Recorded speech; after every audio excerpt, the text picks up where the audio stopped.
300 qram 20% maqnezium sulfatın suda məhlulun elektrolizindən elektrodlarda 5 mol qaz alındığı anda elektroliz dayandırılır. Əmələ gələn yeni məhlulun qatılığını faizlə müəyyən eləyin. Deməli, burada 300 qram 20%li məhlul varsa, burada 320%i 60 qram maqnezium sulfatımız var məhlulda və 240 qram da H2O, yəni suyumuz var.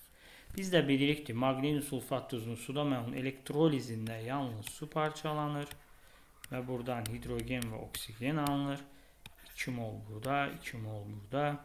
Deməli, elektrodlarda da 5 mol qaz, yəni ikisi bir yerdə 5 mol. Nə qədər suyumuz gedəcək, ona baxmaq lazımdır. X normalda 3 mola da nə 2 vurulsun 18, yəni 36 qram su gedir buradan.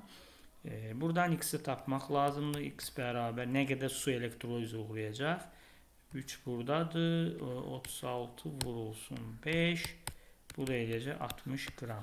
Deməli 60 qram su. Deməli sonda bizdə 240-dan 60-ı çıxacaq. Yəni qalan su 180 qram olacaq.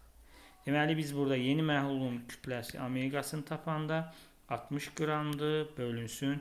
İndi 60 qram maddə, 180 qram da su. Neçə eləyəcək? 240 qram yenə su olacaq. Suya üzü istəyirəm məhlul olacaq. Vurulsun 100. O da bərabərdir 25%. Cavabımız B variantı.